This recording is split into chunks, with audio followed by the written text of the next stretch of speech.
खुश आइन बात यह है कि इंतखाबात हो रहे हैं, अब कुछ वक्त बाकी रह गया है, पोलिंग का टाइम खत्म होने वाला है। सब्सक्राइब करें और बेल दबाएं ताकि कोई खबर रह न जाए। आप क्या देखते हैं, मजमूई तौर पर आपके पास क्या इंफॉर्मेशन है? इत्मीनान बख्श सूरत हाल करार देंगे या कोई आपकी इंतजामी कमजोरी करार देंगे कि इसमें फौज को बुला लेना चाहिए था, तो ये चीजें जरा नज़्म ज़ब्त इसका बेहतर रहता? देखें जी, जहाँ तक सूबाई हुकूमत का ताल्लुक है तो वज़ीर आला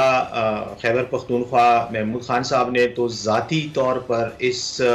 इंतखाबात की मैनेजमेंट को और इसकी निगरानी को बहुत संजीदगी से लेते हुए कई इक़दाम किए हैं और ख़ुद ही इंतखाबात से पहले तकरीबन रोज़ाना की बुनियाद पर इजलास करके पुलिस और सिक्योरिटी इदारों के साथ और दीगर जो महकमे हैं उनके साथ मुसलसल राब्ते में भी रहे हैं और उनके काम की निगरानी भी करते रहे हैं।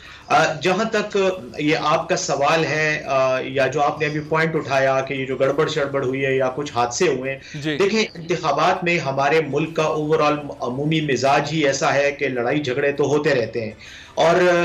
बदकिस्मती से कुछ ऐसे वाकयात ज़रूर हुए हैं जिसमें लोगों की जानें भी गई हैं, लेकिन अगर आप देखें तो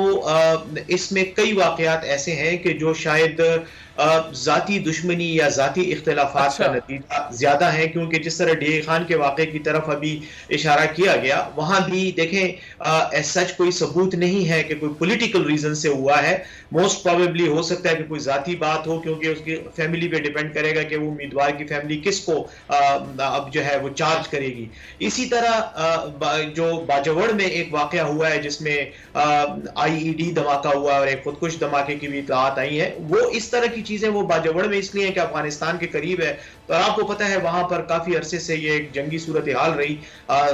जो दहशतगर्दी की सूरत हाल थी, तो उधर तो थोड़ा बहुत मतलब ये इशू आया है, लेकिन ओवरऑल अगर देखा जाए तो छोटे मोटे लड़ाई झगड़ों के अलावा बाकी सूरत हाल तो इत्मीनान बख्श रही है। सिर्फ एक बदकिस्मती से एक वाकया हुआ है करक में, जिसमें PTI के MNA शायद खटक साहब का भतीजा और उनका एक गनमैन जो है, उनको अभी थोड़ी देर पहले फायरिंग के नतीजे में वो दोनों शहीद हुए हैं। ये एक मैं समझता हूं कि बदकिस्मत वाकया है जहां पर ये दो अफराद जो हैं वो पॉलिटिकल झगड़े की वजह से जो है उनको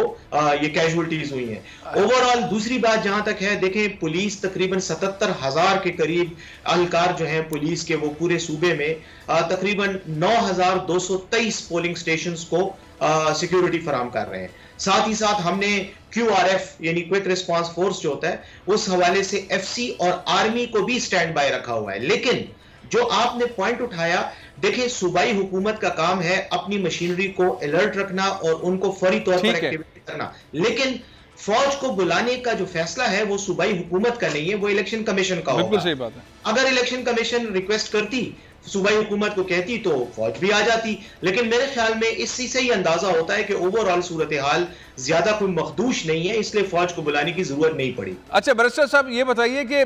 ये इमरान खान साहब का ड्रीम था, उन्होंने KP से शुरू किया है, अब वो चाहते हैं कि सारे मुल्क के अंदर, सारे सूबों के अंदर इंतखाबात हो जाएं। इस वाले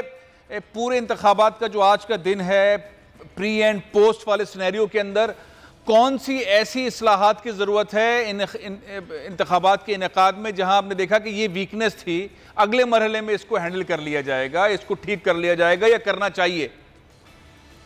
देखें, मैं इसके बारे में जो मेरा इमीडिएट रिस्पांस होगा वो ये होगा कि इंतखाबात का इनेकाद एक ख़ास तवातर के साथ और अपने मुअय्यना मुद्दत जो इदारों की होती है उसके खात्मे के फौरन बाद रूटीन में होना चाहिए। अगर तसलसल से इंतखाबात होते रहें और ख़ास तौर पर बल्दियाती इंतखाबात, क्योंकि यहाँ पर लोगों के जो आम मसाइल होते हैं, गली मोहल्ले के जो मसाइल होते हैं, वो एड्रेस होते हैं इन इंतखाबात के नतीजे में, तो मैं ये समझता हूँ कि ये जो अफरा तफरी और थोड़ी बहुत ये जो लड़ाई और खूनरेज़ी हुई है, इसका भी सद्देबाब और कल्ला कमा रेगुलर बेसिस पे हो तो फिर ये बिल्कुल सही कह रहे हैं आप।